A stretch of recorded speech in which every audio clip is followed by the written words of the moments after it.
Et c'est comme le ministère des Armées, que l'armée de terre a un métier, la marine a un métier, l'armée de l'air a un métier, le service de santé en a un, et toute l'organisation est très structurée autour de ce métier. Donc, dans ces approches assez verticales, très métiers, il faut aller mettre du transverse. Il faut mettre la juste dose de transverse que l'organisation est capable de tolérer à un moment, à un instant T. Je m'appelle Bertrand Ruiz et bienvenue sur le podcast CIO Révolution. Si vous êtes curieux de connaître les enjeux organisationnels, les solutions pragmatiques et les réflexions sur la transformation des entreprises, vous êtes au bon endroit. Ici, pas de langue de bois, que du concret. Mais avant de commencer, je me présente. Je suis le CEO d'Ersas, une solution web qui permet à la DSI et à la direction générale de partager une vue claire des projets en cours, des décisions à prendre et des priorisations à faire. Vous manquez de temps ? Ersas vous aide à vous focaliser sur l'urgent et l'important. Le besoin en reporting est de plus en plus fort. Ersas génère votre rapport flash décisionnel en un clic. S'il y a un historique fort entre les DSI et les métiers, Ersas va vraiment vous aider à collaborer de manière efficace. Sur ce, je vous laisse avec ce nouvel épisode à la découverte d'une nouvelle façon de faire. Bonne écoute. Bonjour à tous, je suis ravi aujourd'hui d'être avec Arnaud Coustillère qui est, attention, et c'est la première fois qu'on a quelqu'un de ce secteur-là, vice-amiral d'escadre, ancien directeur général du numérique du ministère des Armées et ancien commandant de la cyberdéfense des armées. Donc ça fait long, mais c'est tout ce que tu as été, Arnaud, et je suis ravi que tu sois là. Salut. Oui, bonjour, je suis ravi aussi de partager mon expérience avec vous. J'ai passé une quarantaine d'années au ministère des Armées, une vingtaine dans les opérations aéromaritimes. Et je suis un DSI qui vient du cœur de métier. Je suis pas un DSI technique, je suis un DSI qui vient du cœur du métier. Et après, j'ai passé à peu près aussi une vingtaine d'années à la transformation numérique du ministère des Armées, en ayant gravi différents échelons et en ayant eu la chance de créer la cyberdéfense des armées à action défensive et offensive et de la commander pendant plus de 6 ans en opération, et de terminer ma carrière comme directeur général en créant la direction générale du numérique du ministère des Armées avec toutes les problématiques de gouvernance de la donnée, d'ouverture de la donnée, de méthodologie de conduite des projets informatiques et de tout ce qui tourne autour de l'agilité, partage des données, voilà, tout ce qui est la transformation numérique et le lot de tous les DSI des grands groupes. Ok. Et donc du coup, en termes un petit peu de date et de nombre pour qu'on se situe, ça représente, enfin c'était de quelle année à quelle année, ça représentait combien de personnes dans tes services? Bon, pour de me concentrer que sur la partie finale, Ouais. 2006-2008, j'ai été DSI de la Marine nationale, donc une grosse DSI, plutôt une DSI bulle, qui devait faire une cinquantaine de personnes, avec une population IT qui devait tourner autour des 500 personnes dans différents services qui étaient sous ma tutelle. Ensuite, la création des capacités cyber des armées de 2011 à 2017. Là, une centaine de personnes au départ au sein de l'ensemble du ministère. Et quand j'ai quitté, on devait être à hauteur de 1500. Et je disposais Attends, tu passais de combien à combien t'as dit là? d'une centaine. Et quand j'ai quitté, on devait être aux alentours de 1500 en 2017. Et j'avais un état-major qui était passé de 3 personnes en 2011 à 70 personnes en 2017. Et ensuite, la direction générale du numérique que j'ai créée était une entité qui, avec ses satellites, faisait une petite centaine de personnes, mais c'était une DSI groupe rattachée au COMEX, rattachée directement au cabinet ministre et qui était censée avoir une autorité sur l'ensemble des entités et des différents DSI subordonnés du ministère, qui sont à peu près au nombre d'une petite vingtaine. Voilà.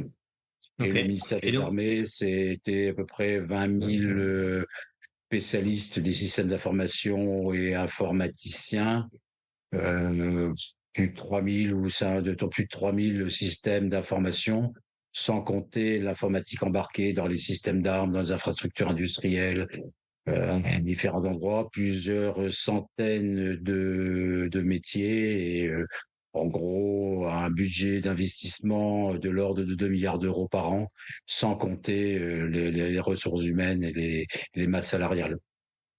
ok. Et du coup, toi, ta mission dans tout ça, c'était, tu dis la création. Ça veut dire quoi créer le département numérique dans ce cadre-là? Créer, si tu veux, dans la longue maturation de la montée vers le numérique, on est parti, quand on revient dans des années 80, on était dans le domaine des télécoms, qui a monté progressivement vers le domaine de l'informatique et monté progressivement vers le domaine du numérique. Pour accompagner cette transversalité importante, autour des données et ainsi de suite, il a fallu que les directions informatiques des métiers aient des gouvernances transverses. Donc, il a fallu concilier de plus en plus tout ce qui était le transverse, le commun, par rapport à ce qu'était le sectoriel. Typiquement, le réseau informatique d'usage général de la marine, de l'armée de l'air ou de l'armée de terre, il n'y avait aucune des raisons que ce soit des réseaux différents. D'où le fait que derrière, il y ait besoin d'urbaniser tout ça, il y a besoin de faire les mêmes choix techniques et du coup finalement d'avoir une unique DSI run conduisant ce réseau. Donc dans cette espèce de grand mouvement pour moi lancé dans les années 80, qui est de faire en sorte que la DSI devienne de plus en plus transverse et que les choses dans les socles réseau soient de plus en plus communs, et quelque chose qui a été aussi très fort au sein du ministère des Armées. D'où l'apparition d'entités transverses, à la fois d'une DSI Run qui s'appelait la Direction interarmée des systèmes d'information et des systèmes d'information, qui fournissait l'ensemble des systèmes communs à l'ensemble des ressortissants du ministère, tout armée, service civil inclus. Et de l'autre côté, pour gouverner tout ça, une entité politique une entité politique IT très proche du cabinet du ministre.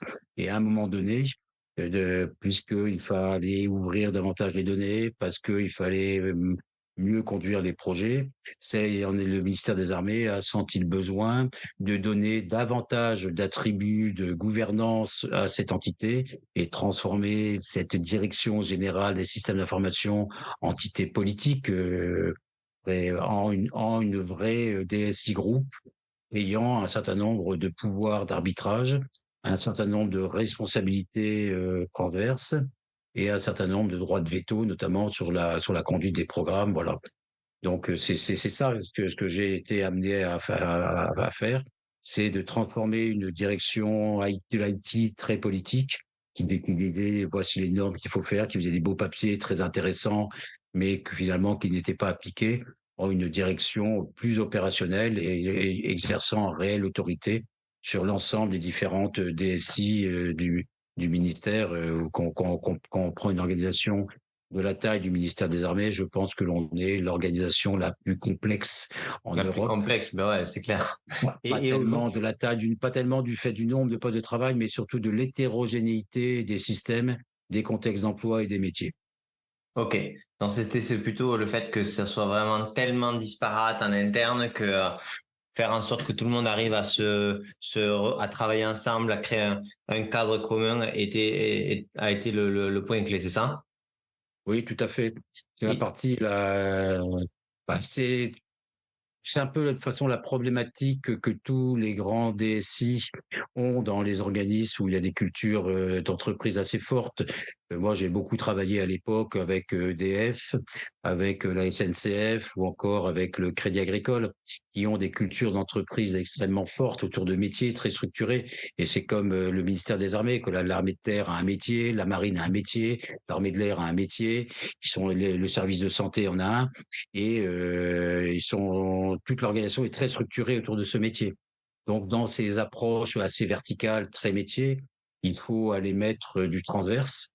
Il faut mettre la juste dose de transverse que l'organisation est capable de tolérer à un instant T. Donc, c'est toujours cette espèce. Tu dis la juste dose de transverse que l'organisation à un instant T est capable de tolérer. C'est-à-dire qu'en gros, tu dis, si je résume et que je comprends bien, une organisation, elle, par défaut, historiquement, elle est silotée. On a envie que tout le monde travaille ensemble, mais en fait, on n'est pas capable d'aller plus vite que la musique non plus. Donc, il faut jauger quelles sont les bonnes tactiques qui va petit à petit amener Dirons, si on est 100% transverse, à amener pourcentage après pourcentage, à amener une meilleure collaboration transverse, sans aller trop vite parce que sinon ça pète, hein, et sans aller trop lentement non plus parce que sinon on n'avance pas, c'est ça? Oui, c'est tout à fait ça. Bon, j'aime bien l'image de l'élastique. Le DSI, le DSI groupe, il doit tirer sur l'élastique le plus possible parce que lui, il pousse vers le transverse, alors que le DSI métier va essayer de garder un ensemble de choses à sa main parce que il en a besoin pour sa mission. Donc, c'est un juste équilibre qui est une action de transformation, qui n'est pas une action technique, c'est une action de transformation dans laquelle il a besoin à la fois de convaincre mais aussi il a besoin de se montrer de temps en temps un peu plus coercitif. Et c'est in fine une affaire d'homme. Parce que faire bouger une organisation, ça va être des relations interpersonnelles, des histoires, et cet élément humain très humain fait en fait que l'organisation va accepter plus ou moins bien à tel moment. Il y a dans des endroits où on sera allé trop loin dans le transverse, donc 2 ans après, on va recorriger. Voilà, il y a, pour moi, il n'y a pas de recette miracle. La transformation d'une organisation, c'est une entité vivante. Un coup, on va faire beaucoup de transverses. On serait peut-être allé un peu trop loin, on va en faire un petit peu moins. Voilà, donc c'est un juste arbitrage à conduire avec une composante sociologique, une composante humaine qui me paraît au moins aussi importante que la composante technologique. Ok. Et j'ai un truc que j'ai du mal à un peu à saisir, mais c'est le plus parce que tu vois, j'y suis pas moi dedans en continu. L'idée de transversalité, tu vois, elle est dans des grands frameworks où en gros tout le monde est là, on casse la hiérarchie de tout, safe, etc. Toi, quand tu veux amener de la transversalité dans cette organisation, enfin c'est plus facile d'expliquer la direction, la vision, mais aussi de donner un modèle. Et je vois de plus en plus un peu cet affrontement entre personnes qui vont installer le framework par exemple Safe parce que ça crée un cadre structuré, il y a des référents, il y a des coachs, il y a des formations, il y a un livre qui explique ce que c'est. Et du coup, c'est un cadre rigide, mais ça reste un cadre. De personnes qui vont dire non, en fait, on va prendre des bonnes pratiques un peu partout, on va créer notre propre framework.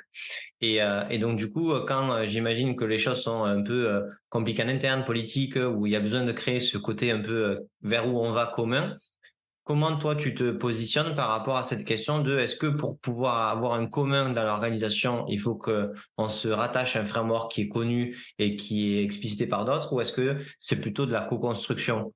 Ou est-ce que c'est un entre-deux? Enfin, c'est peut-être pas blanc ou noir. Pour moi, ça va être un peu en entre-deux, qui va dépendre beaucoup de la taille et de la taille de la structure et aussi de la taille de la taille du projet. C'est sûr que quand on vient né dans une structure comme le ministère des Armées, qui est habitué à faire des gros projets, il y a beaucoup de méthodes en V qui sont inspirées principalement des méthodes pour construire des porte-avions, des bateaux, des chars, des avions. Quand on transfère ça sur du numérique, ça marche pas forcément très bien. D'autant En même plus temps, tu vois, je suis content qu'on fabrique pas tu vois, des armes en mode super agile, tu vois. Il y a ce côté itératif, des fois, voilà. il pourrait ne pas être rassurant. Mais quand on rentre dans le monde de l'IT, typiquement quand on fabrique un satellite de télécommunication, il y a une partie qui va être le hard, qui va être, puis par contre il y a une partie système qui va être beaucoup plus évolutive et on commence à rentrer sur des modes de conduite extrêmement complexes où il faudrait mettre davantage d'agilité sur la partie de logiciel par rapport à la partie hard. Et c'est à partir de ce genre de projet que l'on touche du doigt un petit peu la complexité de la rencontre du monde agile pur et dur qui vient du monde de l'informatique, du système d'information, par rapport au mode projet plus classique qui vient des projets un peu industriels classiques. L'autre chose qui est aussi à prendre en compte, c'est que dans les années 90, 2000, dans toutes les grandes organisations, on a utilisé le projet informatique comme moyen de rationalisation des organisations. On a utilisé le projet de l'informatique comme étant aussi un moyen de faire travailler les gens ensemble en disant plus vous globaliserez vos besoins, plus vous mettrez un système d'information en gros, mieux ça marchera. Et tout ça, ça a généré des échecs importants, dont le ministère des Armées, comme d'autres, a subi les foudres. Typiquement, le projet Louvois. Le projet Louvois, c'est un projet qui est d'une complexité extrêmement importante, puisque c'était payer tous les militaires de l'ensemble du ministère de la même façon, alors que les règles de paiement étaient différentes. Donc c'est un projet qui a été lancé alors que les règles n'ont pas été faites. Donc c'était l'utilisation d'un projet informatique pour transformer le paiement des soldes du ministère. Donc problème d'un projet de cette taille-là. Donc nous en plus, pour d'autres raisons, les gains ont été anticipés. Bah ça a conduit à un projet, comme j'appelle, un projet qui avait des indicateurs pastèques, c'est-à-dire vert à l'extérieur pour rassurer les autorités. Indicateur Pascal. Étaient tous rouges à l'intérieur et qui, au bout d'un moment, le truc a divergé. Quand le truc a divergé, bah tout le monde a regardé, a été un peu désarçonné. Puis bah, quand un système qui diverge, bah ça fait des dégâts qui ont été quand même assez importants. Donc, ton point Voilà, par rapport à ça, c'est quoi? c'est l'exemple même d'un grand système qui finalement était d'une complexité telle qu'elle n'était pas maîtrisable par les équipes de projet. Mais du coup, parce que t'as dit plusieurs choses, juste pour être sûr de comprendre, tu dis, historiquement, le transverse a été introduit par les projets informatiques pour une rationalisation, c'est ça? Non, le transverse répond à un besoin qui est lié, pour moi, avec le numérique. Mais d'un autre côté, à une époque, dans les années 90, ou particulièrement dans l'État, dans les grandes entreprises, il y a eu un grand mouvement de rationalisation. L'idée, c'était de dire, bah, c'est génial, l'informatique, c'est un coup de baguette magique. Il suffit de faire un système d'information et on transforme et on va faire des gains énormes dans nos sociétés. Et ça n'a pas marché. Ça a pas marché. Ça a donné un certain nombre de grands échecs parce qu'on a voulu faire des systèmes beaucoup trop gros, donc plus maîtrisables. Ok. Quand toi t'arrives dans une logique d'amener du transverse pour d'autres raisons, ce tampon-là ou cet historique-là pèse sur le fait de attends une DSI Group qui arrive et qui veut essayer de rationaliser, qui met son nez partout. Non, moi je suis arrivé 3-4 ans après, disons le retour d'expérience autour de cette mauvaise utilisation de l'informatique avait été en partie tiré. Moi, je suis arrivé plutôt à un moment, donc c'était à partir de 2015, on a beaucoup parlé de transformation numérique. On parlait beaucoup des labs, des factories, Ouais. où on parlait beaucoup du fait, puis moi j'étais arrivé dans la période où le cloud était déjà relativement mature et tout ce qui était le développement sur le cloud, le développement rapide commençait à avoir une certaine aura. Moi, c'est à ce moment-là où je suis arrivé. Et je suis arrivé avec deux missions bien particulières qui se retrouvent dans la direction générale au numérique, qui sont d'un côté donner des outils de gouvernance dans la conduite des projets du ministère. Donc là, droit de veto, gouvernance, vérification des méthodes, vérification des équipes et ainsi de suite.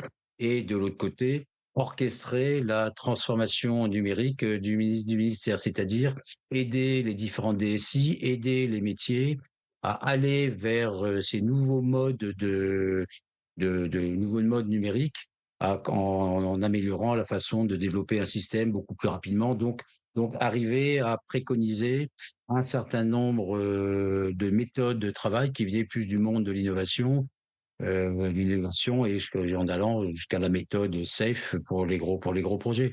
Typiquement, dans les 3 semaines, 3 mois, 3 jours pour émettre une idée, 3 semaines pour faire un POC, 3 mois pour faire un MVP. Donc, essayer de retravailler alors que par une méthode classique, les projets se comptent plutôt en nombre de mois, voire d'années. Donc, Okay. un petit peu cette double mission. Et moi, ce qui me paraissait, et tout cela aussi correspondait aussi à l'époque, au moment où on commençait à ouvrir, partager les données et à faire parler les données. effectivement, en pas faisant parler les données, à créer de la valeur, à créer de la richesse, à créer à créer du progrès, qui était quand même pas tout à fait la chose qui existait dans les années 90-2000. Et, euh, et donc, du coup, là, tu viens de parler de Safe. Euh, tu l'as mis en place sur l'ensemble du périmètre, sur une partie. Non, on l'a testé sur une partie du périmètre. Euh, le périmètre du ministère des Armées, c'est un truc qui est quand même assez monstrueux, hein, en termes de projet, voilà. Donc, et en tant que direction générale, donc moi j'étais responsable de la préconisation des nouvelles méthodes. Donc, on a fait plusieurs choses. On a mis en place un lab. Donc là, on utilisait du CEF rapide. Un lab, c'est-à-dire qu'elle est un petit peu comme faisait aussi la DINUM à l'époque sur l'entrepreneuriat d'État ou ainsi de suite. Donc, un porteur de projet, une entité porteuse de projet venait, on lui fournissait un data scientist, on lui fournissait un expert RSSI, on l'aidait très rapidement à faire un POC et un MVP en 3-4 mois. Donc, on a mis en place une fabrique qui était une fabrique pour montrer que ces nouvelles méthodes marchaient, que quand on avait un parti produit relativement simple et bien maîtrisé, eh ben on arrivait à faire des choses qui marchaient bien qui marchaient bien en très peu de temps. Donc on a mis en place cette fabrique. De l'autre côté, on a mis en place des méthodes de travail sur l'innovation, justement pour aider à conceptualiser un POC pour ensuite le faire monter vers du MVP. Et sur les projets un tout petit peu plus complexes, on a commencé à mettre en place des préconisations pour former un certain nombre de gens à la méthode CEF.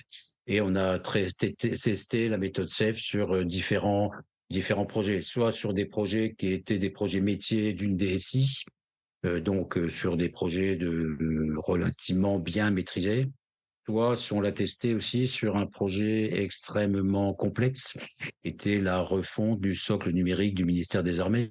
Et là, je vais peut-être me tromper, mais je pense qu'on avait plus d'une dizaine de trains CEF qui roulaient en parallèle. Donc, on l'a testé aussi sur un gros projet, ce qui a permis aussi d'en toucher les limites. Voilà, parce qu'il y a aussi les dogmatiques de la méthode CEF, comme il y a les dogmatiques de la méthode en V. Et qu'il faut savoir faire un bon dosage. Et je pense que mettre en place une méthode type conduite agile demande une préparation importante de ceux qui font la maîtrise d'ouvrage, parce que c'est pas la même mentalité, c'est pas le même état d'esprit. Dans la méthode SAFe, moi, ce que je retiens surtout, c'est que finalement, on met de côté la méthode telle qu'elle est, et finalement, la philosophie de ces méthodes agiles, c'est qu'on prend un problème particulièrement complexe, on regarde un peu, pour moi, c'est un peu des intégrales en mathématiques. On a un truc extrêmement complexe, on ne sait pas forcément bien le résoudre, on sait qu'on va se planter si on essaie de l'attaquer globalement. Donc du coup, on le coupe par petits morceaux et chacun des petits morceaux est maîtrisable. Maîtrisable à condition que l'on confie à une équipe en qui on a confiance et qui est capable de prendre des décisions sur ces parties maîtrisables. Parce que si on confie j'en sais rien, on découpe notre projet en 300 micro-projets maîtrisables et que ces 300 micro-projets sont soumis à la direction sans délégation à l'échelon d'exécution, ça marchera pas non plus, ça va diverger. Donc, je veux dire que la méthode CEF, ça accompagne un changement culturel beaucoup plus profond dans l'organisation et que ça ne s'applique pas. C'est pas une baguette magique, quoi. C'est pas en dire, ok, on va faire de l'agilité, ça va marcher. Non.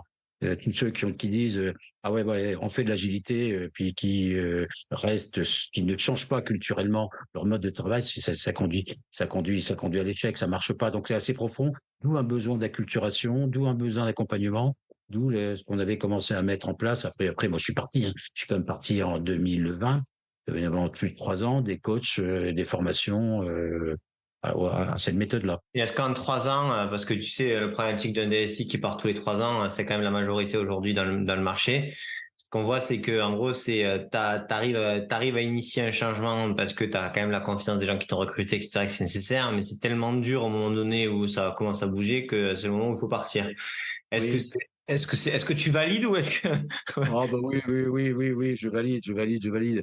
Parce que, de toute façon, c'est vrai quand on fait de la transformation partout, quand on fait la transformation, des moments où on est recruté, on vient, on est neuf, on va se dire, ah là, lui, il sera moins con que son prédécesseur, on va pouvoir faire telle chose. Et au bout d'un moment, au bout d'un moment, la réalité se rappelle à tous. Et si on fait faire des progrès pendant un temps, il y a un moment où l'organisation va peut-être avoir besoin d'une pause.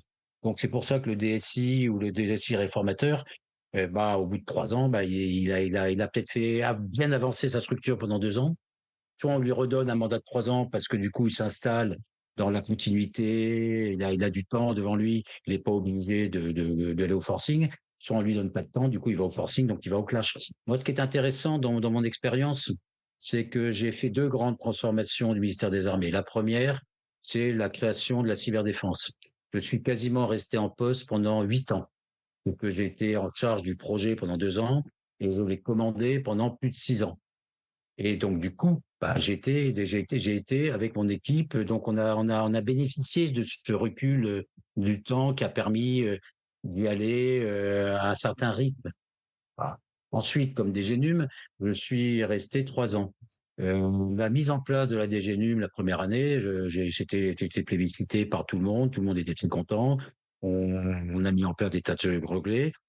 À partir de l'année suivante, quand on a commencé à exercer nos pouvoirs, alors, j'ai commencé à faire constater quelques grincements de dents parce que c'était un peu un empêcheur de tourner en rond, parce qu'un tel voulait prendre la norme du small alors que le ministère avait choisi collégialement de prendre la norme X. Voilà, donc on commence à rentrer, mais ça, c'était pas très gênant. Par contre, c'est quand on a commencé à ouvrir la boîte de la conduite de projet. Et dans les boîtes de conduite de projet, en tant que directeur général, j'allais voir les projets qui allaient bien, mais j'allais surtout voir les projets qui allaient pas bien. Et là, quand on enlève les projets qui vont pas bien, on enlève des dysfonctionnements, ou on enlève des erreurs, ou on enlève des choses qui font pas très plaisir. Donc du coup, et du coup après, il fallait changer les organisations et changer les méthodes. Et là, c'était une deuxième phase de transformation. Et les transformations demandent du temps. Donc, Ouais. il était bien que je parte au bout de 3 ans, remplacé par quelqu'un qui avait une autre culture, une autre approche, une méthode, voilà, qui a continué le travail. Et je vois dans pas mal de structures, non, bon, je vais pas citer les noms, mais 2 autres DSI qui étaient particulièrement innovants, mais sont transformateurs. Il y en a un qui a été éjecté au bout de 3 ans. En profitant du fait qu'il soit malade, et quand un autre a été remercié par sa direction parce que les métiers trouvaient qu'il avait fait trop de transverse par rapport à leur verticalité. Voilà, donc un métier, je pense dans une organisation, un directeur du numérique qui vient secouer l'organisation, effectivement, il y a un moment où il faut le changer. Voilà. Et tu penses que le mec qui a fait la personne qui suit à ce moment-là continue ce que tu fais ou recasse tout parce qu'il considère qu'il doit se mettre en opposition pour créer une Non, marque? non, parce que la direction est bonne. Si tu veux, je pense qu'il y a besoin d'inflexion parce que au bout d'un moment, quand on est en transformation, on a des combats, on fait aussi des erreurs, voilà. Donc, on va avoir quelqu'un qui vienne remplacer. Mais la direction générale ne va pas changer. La direction générale de vers eux, c'est plus d'agilité, c'est plus de traitement des données, c'est plus de partage. Il y a toutes ces grandes tendances restent vraies, et elles sont vraies dans tous les grands groupes. Après, qu'on fasse un petit peu moins de transverse, un petit peu plus de transverse, qu'on perde 2 ans sur le déploiement de l'agilité parce que la structure est pas prête, ou parce que là, il y a un directeur général d'une verticalité qui faut attendre qu'il parte pour pouvoir avancer. Voilà, donc moi, je pense que dans ces grands mouvements, on est sur un axe où on voit où il faut aller. Et puis après, c'est un art d'exécution. Ok. Et tu penses, franchement, parce que il y a quand même une question sur ce côté des SI 3 ans. Euh, Toi, tu as initié un mouvement.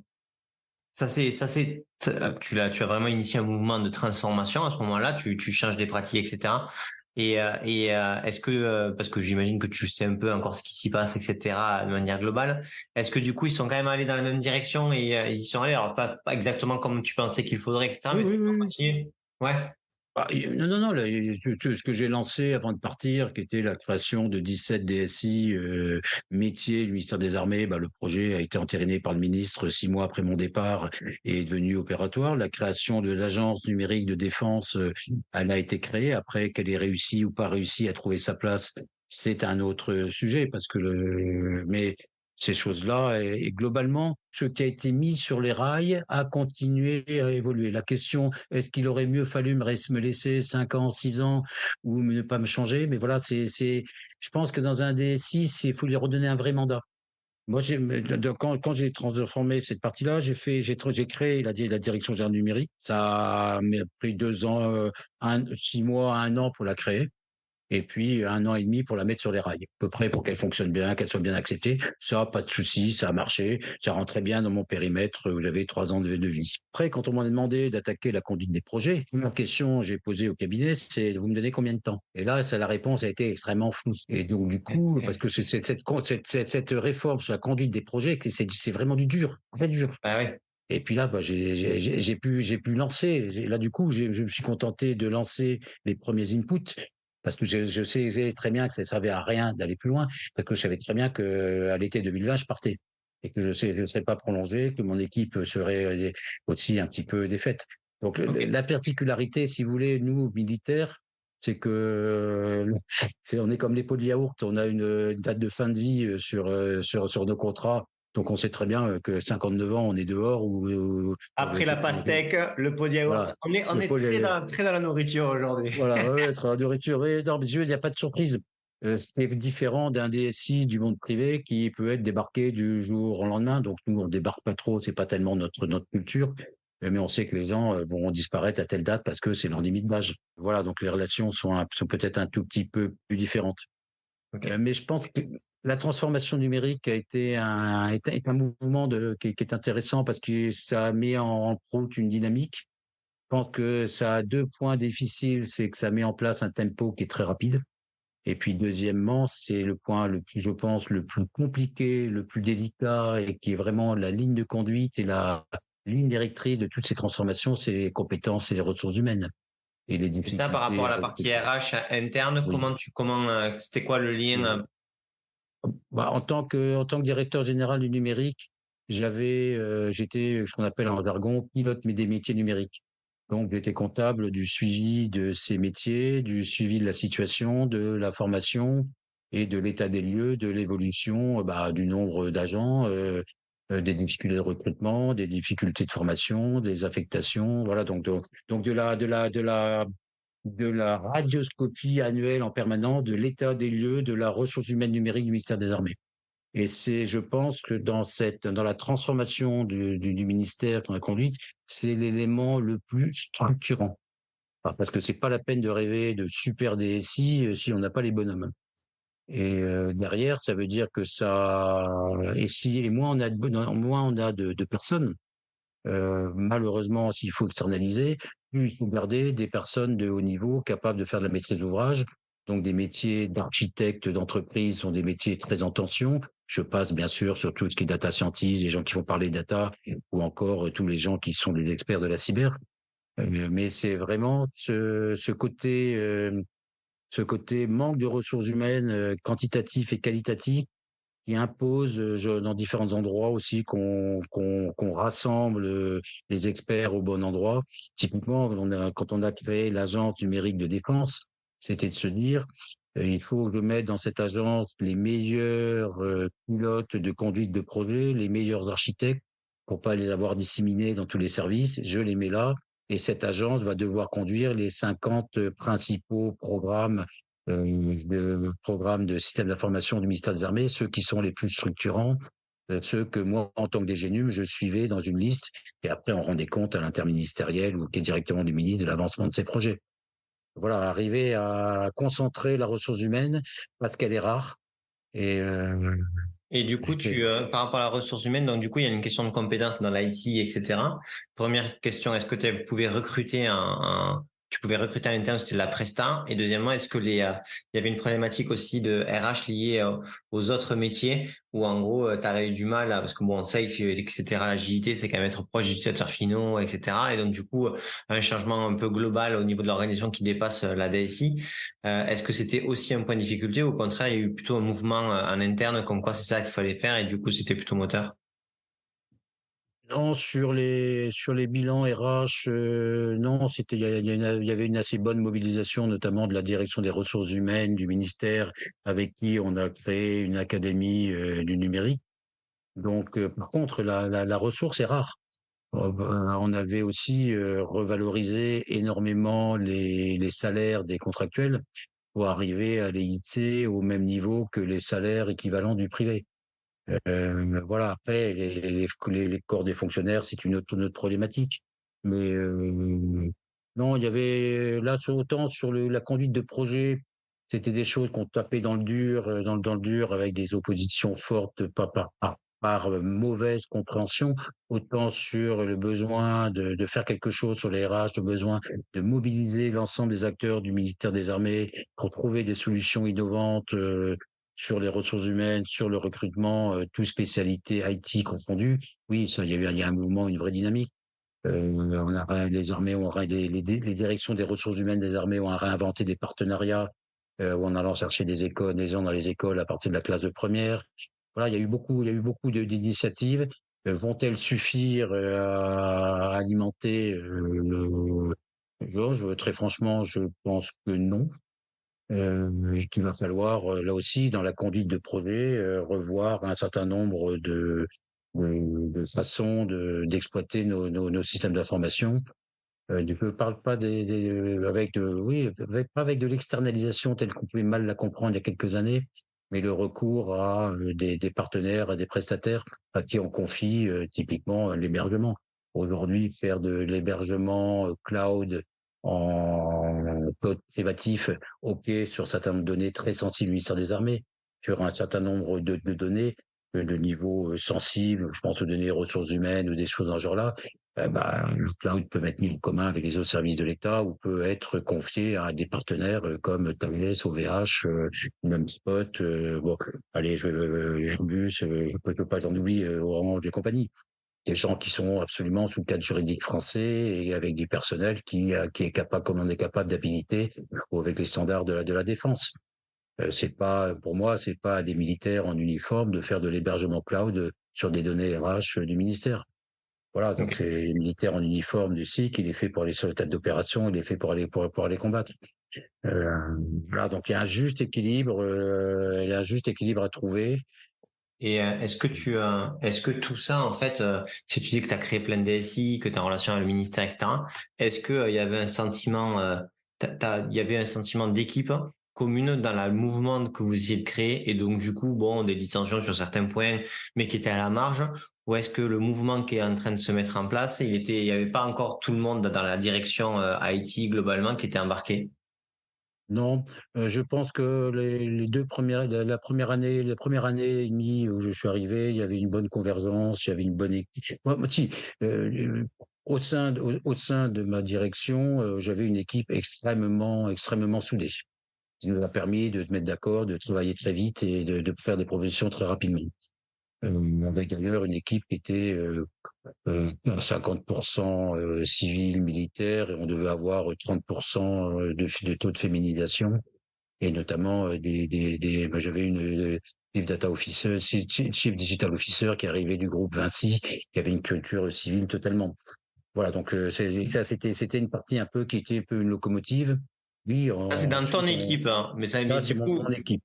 voilà, Et ouais. avec le reste des autres entités qui gouvernaient les systèmes d'information du ministère, c'était un petit peu à géométrie variable. Je dirais que sur 80% des sujets, bon, il y avait consensus, on travaillait bien ensemble. Puis il y avait quelques sujets qui étaient anxiogènes pour certaines entités, qui fait que il y a un peu un refus de prendre des risques, alors que on voit que la ressource humaine va manquer. Donc, des décisions qu'on tarde trop à prendre, on va les prendre dans l'urgence, alors qu'il valait les mieux les prendre quelques années. Mais ça veut dire qu'il faut accepter de prendre des décisions un peu audacieuses, voilà.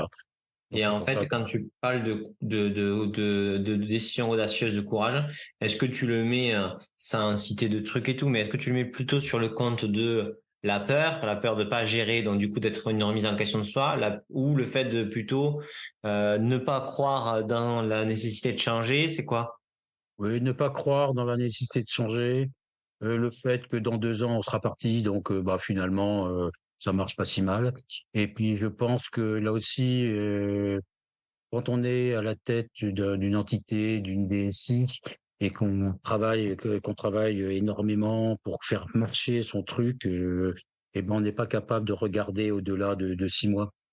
On est dans la, bon, moi, je vais prendre l'image, on est dans la cage du hamster, on galope, on galope, on galope, on galope, mais on voit pas que du coup il y a le mur qui est devant vous.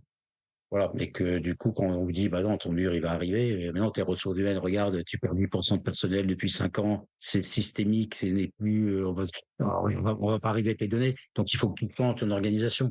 Et ce côté-là, bah, non, c'est pas moi, mon successeur, voilà. Il y a un peu ça, parce que c'est très compliqué quand même de réformer, de transformer, de prendre des décisions douloureuses, quoi, audacieuses, Bien sûr. quand pareil, le magasin ferme pas et qu'il faut continuer à délivrer. Et que pour continuer à délivrer, bah, les mecs triment comme triment. Voilà. Donc, c'est pour ça que c'est le rôle du directeur général. Le rôle, c'est d'être à la fois l'aiguillon et de sauter pour forcer à aller, tout en étant bien conscient qu'il ne faut pas aller trop loin non plus pour pas casser la machine. Donc c'est pour ça que c'est cette espèce d'image de l'élastique, le tirer jusqu'à un certain point, mais pas le faire rompre. Ok. Et aujourd'hui, quand toi, tu as eu ce côté un peu euh, challenge entre une autre direction, etc., t'as pas voulu, t'as pas réussi, ça ne pouvait pas se faire, avoir pas une question d'arbitrage, mais un soutien un peu plus global des autres parties prenantes, de la direction générale ou quelque chose comme ça? Ah non, non, non, moi T'as j'ai même pas pas eu de souci. cherché? J'avais un soutien extrêmement fort du ministre et de son cabinet. C'est pour ça que les décisions ont été prises malgré les freins d'un certain nombre d'entités. Non, non, j'ai pas.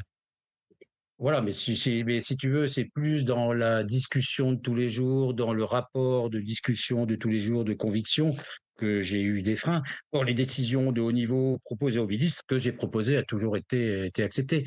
Mais là aussi, une décision qui tombe comme un truc assez formel, si elle n'a pas été discutée, acceptée, voilà, avant, c'est pas très très bon non plus, parce que les gens n'y adhèrent pas. Ok, non mais c'est intéressant. Et dans ce côté un peu, tu sais, un peu primaire qu'on peut avoir de guéguerre, tu sais, ce genre de choses qui peuvent arriver dans les sociétés où en gros c'est moi. Toi, tu t'es pas allé sur une posture de, mais attendez, il faut, je sais pas moi, changer cette personne-là ou changer ce type d'identité-là parce que là-dessus, t'as pas voulu aller Non. dans ce registre-là. Non, c'est pas la mentalité du ministère des Armées. D'abord, les gens restent, quand les militaires restent en poste que 2, 3 ans, c'est peu. Et ils tournent beaucoup. Non, c'est pas tellement C'est pas la non, culture. non, c'est pas la culture, quoi. Ça peut arriver, bien sûr. Mais il faut vraiment qu'il y ait une faute. Voilà, faut Ok. vraiment qu'il y ait une faute ou un accumulement de choses, avoir une opinion qui diverge, voilà. Parce que les positions, ça, d'un côté, vous avez la direction générale du numérique, il va pousser vers le transverse, vers la vision du ministre, vers des choses, vers un bien commun transverse, alors que de l'autre côté, les gens qui veulent pas y aller, ils vont avoir plutôt une tendance à privilégier leur propre structure dans la satisfaction de leur chef. Voilà, donc c'est arrivé à concilier les deux. Écoute, merci Arnaud, c'était super intéressant, on a fait un bon tour je pense. C'est passionnant de découvrir les enjeux de transfo du numérique des ministères des Armées, c'est pas commun. Comme tu le dis, une des organisations les plus complexes que je pense que j'ai rencontrées. Merci encore d'avoir partagé autour de ton parcours de DSI de la Marine, en plus avec les coulisses de la première création de la Direction Générale du Numérique du ministère des Armées, donc c'est top, et en plus sans langue de bois, donc c'était vraiment génial. Oui, surtout aussi, merci à toi, parce que c'est toujours un exercice intéressant de condenser et de sortir quelques grands enseignements d'années de travail, d'années d'investissement. Ce que je retiens, c'est effectivement, c'était un moment passionnant. Cette troisième transformation, j'ai pas eu assez de temps pour convaincre, pour arriver à doser les bonnes doses de transversalité et de verticalité. C'était pour moi ma troisième grande transformation dans le ministère, après celle que j'avais conduite aujourd'hui pour la création de la cyberdéfense, mais dans lequel j'avais eu quasiment 9 ans pour déployer toute cette transformation. Et d'ailleurs, c'est ce que je raconte dans le livre que je viens de sortir, qui s'appelle Le soldat de la cyberguerre. Mais ça reste, toutes ces choses-là restent avant tout quelque chose d'extrêmement humain, des aventures humaines, des alignements, des forces de conviction. Voilà, donc merci beaucoup de m'avoir donné l'occasion d'intervenir et de témoigner. Merci encore pour ta participation et à bientôt.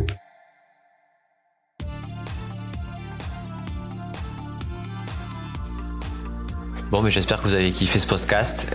Comme toujours, n'hésitez pas à le partager sur LinkedIn, à le partager à vos collègues, chefs de projet IT, DSI. Ça nous aide toujours à trouver de nouveaux et des DSI toujours plus intéressants. Et écoutez, ciao.